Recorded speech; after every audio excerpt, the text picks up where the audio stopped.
Olá, meus amores.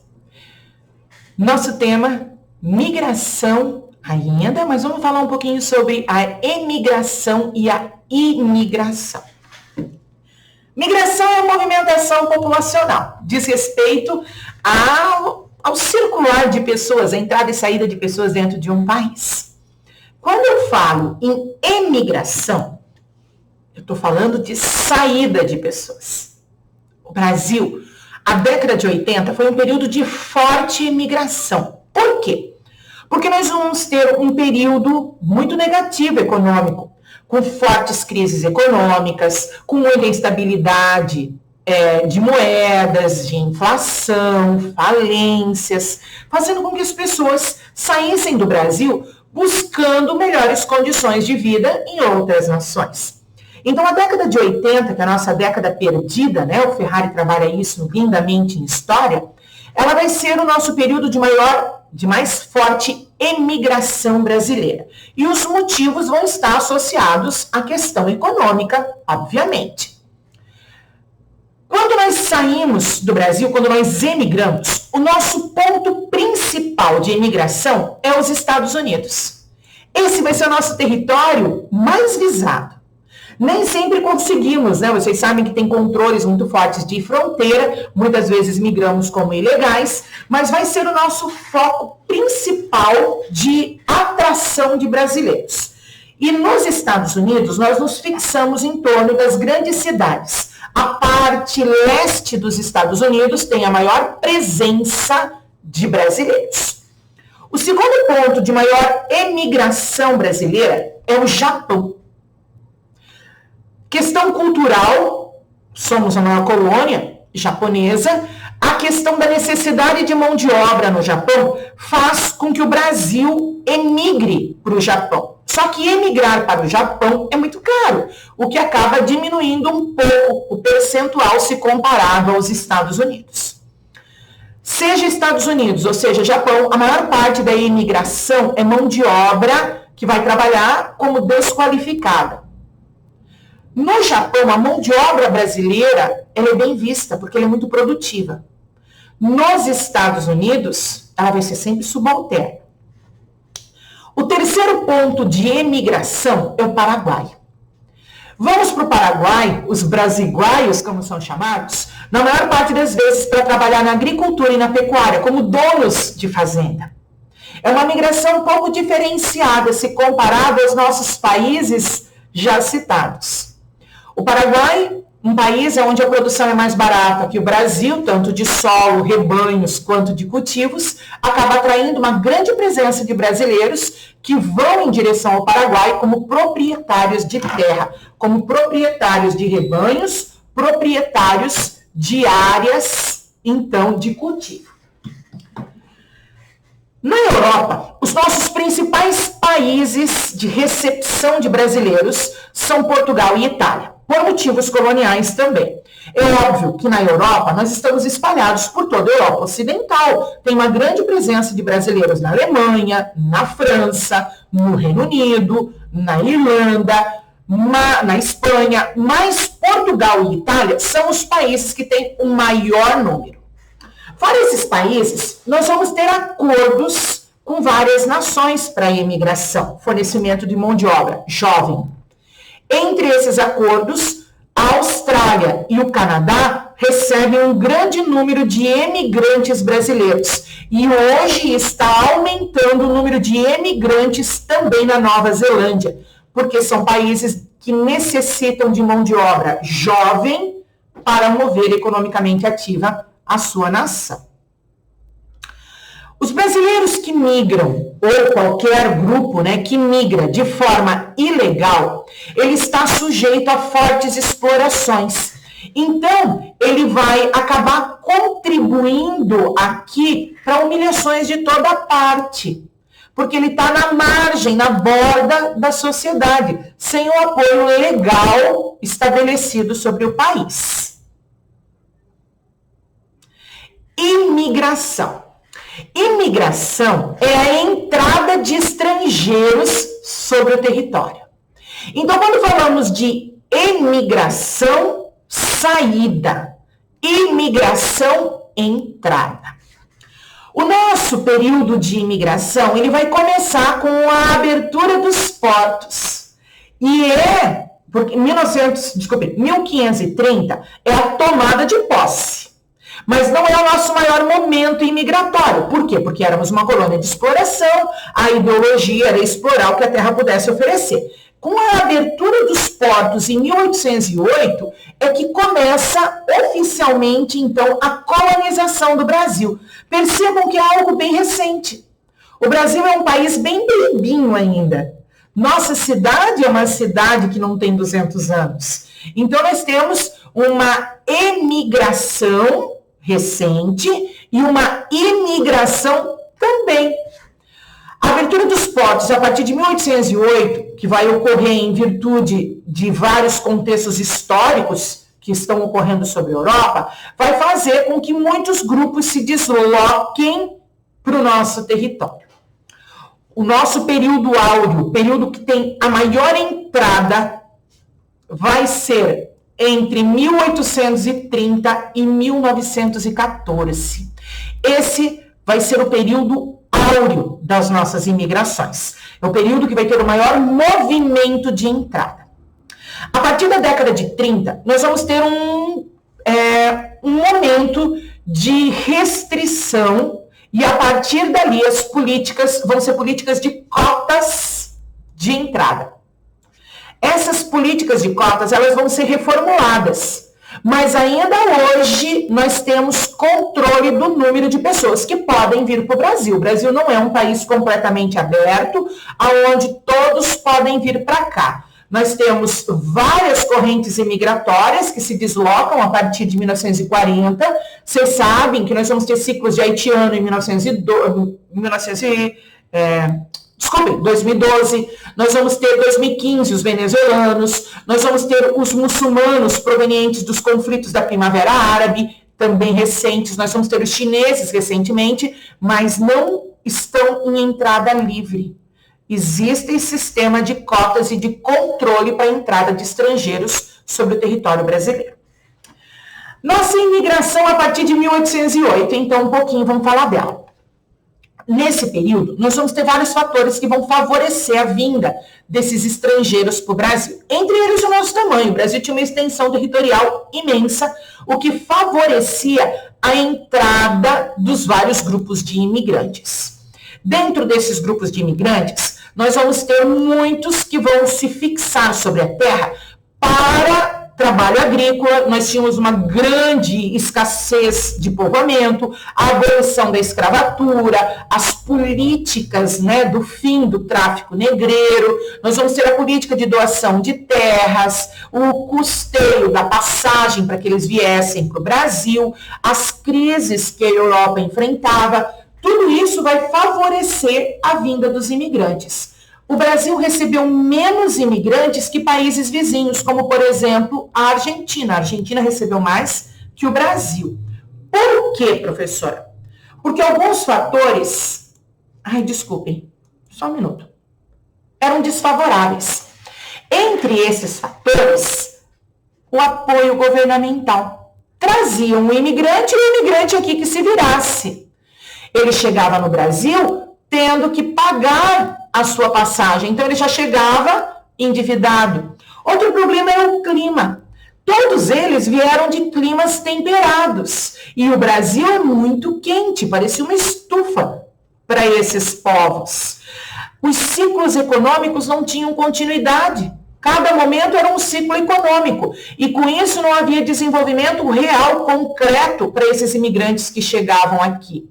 E depois, as leis de cotas, que começam a reduzir, então, a entrada desses imigrantes. Então, o Brasil não era o melhor país do mundo para imigrar.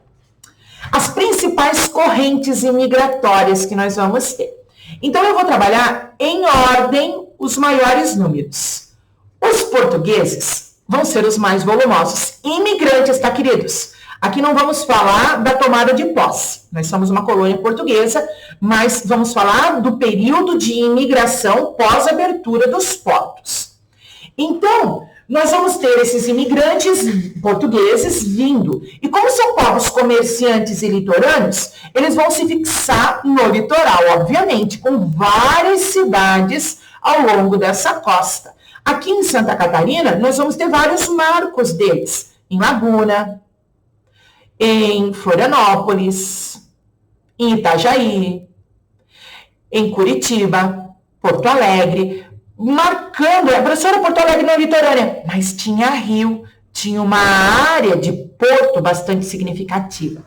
Cada vez que vocês forem numa cidade e tiver um mercado bastante volumoso, com grande atividade, ele tem uma raiz muito forte portuguesa. Os povos portugueses são grandes comerciantes, são grandes em comunicação. E a vida deles em torno dos mercados é muito rica. Olhem o mercado de Florianópolis. A vida circula ali. Olhem que fofura o mercado de São Francisco do Sul. Uma florzinha, porque São Francisco do Sul hoje modificou o seu perfil de ocupação. Mas São Francisco do Sul está entre as cidades mais antigas do Brasil e a vida dela começa a se desenvolver em torno daquele mercado. Olhem a área do mercado de Curitiba. Aquele mercado é fantástico, assim como de Porto Alegre, você encontra de tudo. O mercado de São Paulo, núcleo português muito significativo mesmo, que não seja uma cidade litorânea, ela vai ter uma colonização portuguesa marcante, então eles vão ficar na fachada entre a serra e o litoral. Essa vai ser a maior presença deles.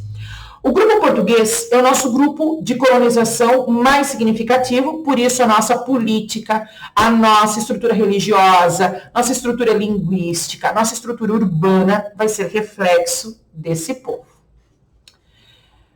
O terceiro maior grupo, o segundo são os italianos. O terceiro maior grupo são os espanhóis. Esse grupo vai se localizar também na fachada do Atlântico.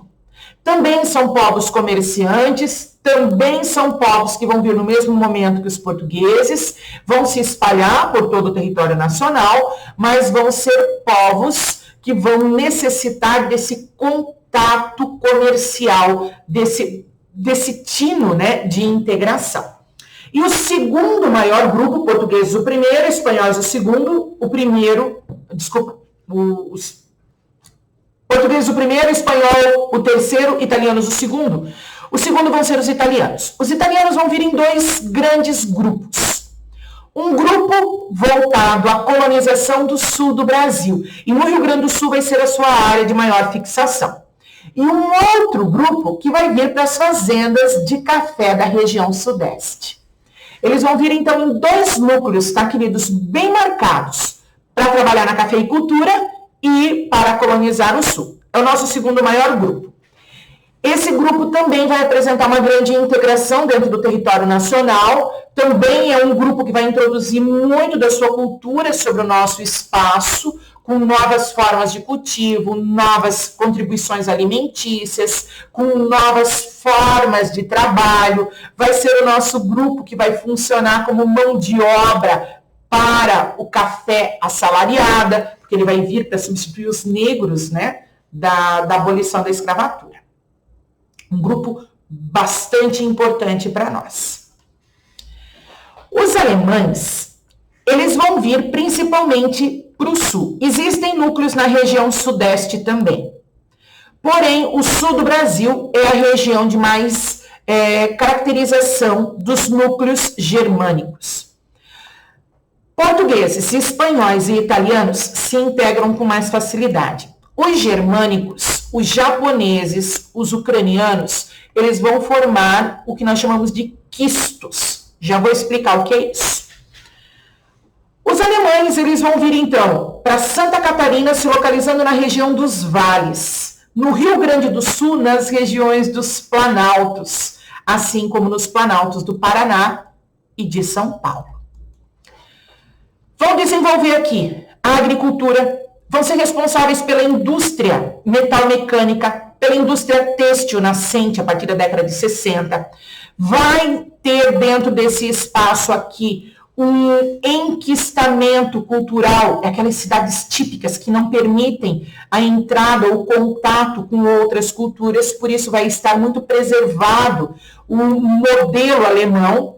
Nós vamos ter cidades como Pomerode, Blumenau, Jaraguá, Joinville, que vão ser núcleos de enquistamento.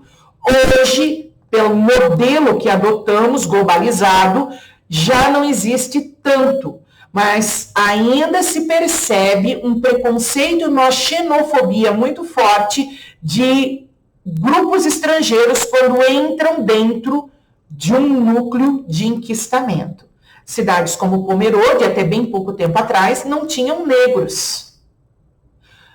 A cidade de Pomerode é a cidade que nós temos o maior núcleo neonazista do Brasil, que está sendo aí dizimado, né? Nós vamos ter cidades como Campo Alegre, Rio Negrinho, São Bento, que também, eu falei que predominam nos vales, mas eles vão estar nos planaltos também. E as cidades que eu estou citando de serra são núcleos bem caracterizados de colonização alemã, bem marcados, formando então esses quistos raciais ou culturais. Os eslavos também formam quistos. A maior presença deles vai estar associada ao Paraná, na região dos Planaltos paranaenses. Nós chamamos de polacos esses grupos. O nosso Tirol catarinense é 13 Tilhas. 13 Tilhas vai ser o nosso ponto mais eslavo de Santa Catarina. Nessa região, nós vamos ter, então, junto com os alemães, o enquistamento cultural. Um povo muito rico, que vai contribuir de forma direta para a culinária, para a estrutura linguística, para a estrutura étnica dessa região. Os japoneses. Os japoneses formam o quinto maior grupo imigratório. Então, portugueses, italianos, espanhóis, alemães e japoneses são os 5 maiores grupos de imigrantes. Os japoneses eles vão vir em 2 espaços para o Brasil. Eles vão se fixar em São Paulo, nas fazendas cafeicultoras, e eles vão se fixar na Amazônia. Muito cuidado aqui, tá, amores? Por quê? Porque a gente lembra muito de São Paulo, porque São Paulo a gente lembra de Liberdade, né? O bairro da Liberdade, uma das áreas mais ricas, culturalmente falando, japonesa, lindíssima. Mas a Amazônia também vai receber um núcleo bem volumoso de japoneses. Na Amazônia, eles vão cultivar pimenta do reino. Vai ser um dos poucos povos colonizadores que vai conseguir se fixar na Amazônia desenvolvendo uma agricultura própria. E nós esquecemos desse núcleo na Amazônia. Então, o seu período mais significativo vai ser da década de 20 até 1934. Os japoneses hoje, vocês sabem, o Japão apresenta um índice de desenvolvimento que faz com que o Japão seja atração populacional e não mais repulsão. Os japoneses também vão formar enquistamento cultural, um enquistamento racial muito forte, fechando-se em torno da sua cultura. Deixa eu falar um pouquinho sobre esses quistos. Queridos, quando nós falamos em espanhóis, italianos e portugueses, estamos falando em povos latinos, que falavam línguas que, mesmo que fossem diferentes, conseguiam, de certa maneira, se comunicar. Eram povos mediterrâneos, comerciantes, que acabam se integrando com mais facilidade. Agora, quando falamos em japoneses, uma cultura muito diferente, uma linguística muito diferente, uma escrita muito diferente, uma culinária muito diferente. Quando falamos em alemães e nos eslavos, nós estamos falando em povos que são muito diferentes. E por isso os enquistamentos, para poderem sobreviver a esse universo que para eles era tão diferente e era tão hostil. Hoje já encontram-se integrados dentro da sociedade. Depois nós recebemos outros grupos. Entre esses outros grupos, nós vamos ter lá os chineses, que atualmente também formam um volume bem significativo imigratório.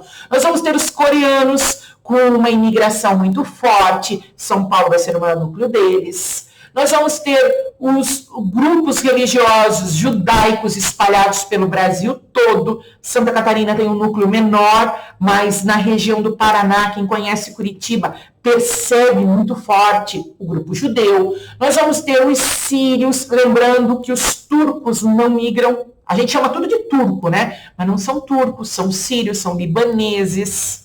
E nós vamos ter os latinos, principalmente os nossos vizinhos. Amores, esse é o nosso contexto de imigração e emigração brasileira. Beijo imenso no coração de todos vocês.